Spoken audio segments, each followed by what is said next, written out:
personal interaction of motion controllers, we think is the premium VR experience. Like actually being able to reach into a world, physical space, and interact with it was really important to us. Also making sure that you're comfortable. Yeah. Thus the this sort of sit in your chair on your couch experience. We also want to make sure no one gets motion sickness. Some people are definitely more adept to that than others. But we want to make sure that this is as accessible as possible to everyone.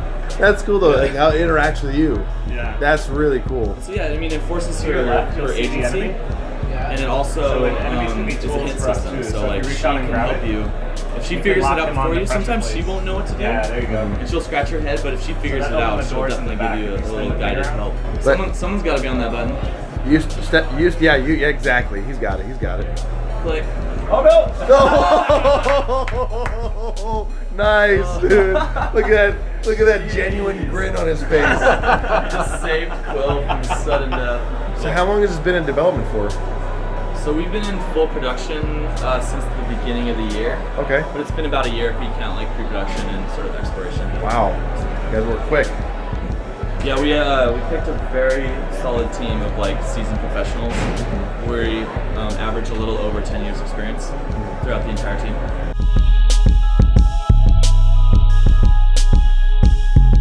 All right, this is Nick with GameTyrant. I am here with Richard. He is the animator for Moss, the new Sony VR game. I was blown away. I got hands on with it earlier. I told him he got a big grin on his face.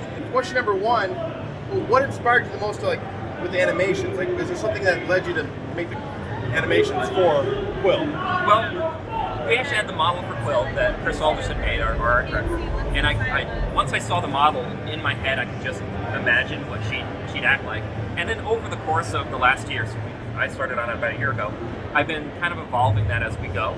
And a lot of times I'll use my little 3-year-old daughter as reference. So I'll record her doing some funny little things and stuff, and then I'll translate that into what Quill could do as a version of that. So a lot of times when you see Quill acting all cute, it's actually my 3-year-old daughter acting all cute. That's so cute. How about the animations for the enemies? Yeah, well, that was kind of the same thing. I'd get a look at the model, and then I just consider different ways that they would move naturally. I'd look at the anatomy of it and think, all right, if I was this thing, I'd probably move my legs like this, and kind of just figure it out from there. Is animation for VR harder? Yes, it is, but it's also more exciting. And what I like about it is, you can actually get your head in there and you can see this character in ways that you can't see in a normal console game, right? So if you see a pop or a wobble, it's going to take you right out of the experience. So I've been really focused on making the character feel as seamless as possible from not just an animation standpoint, but from a technical standpoint.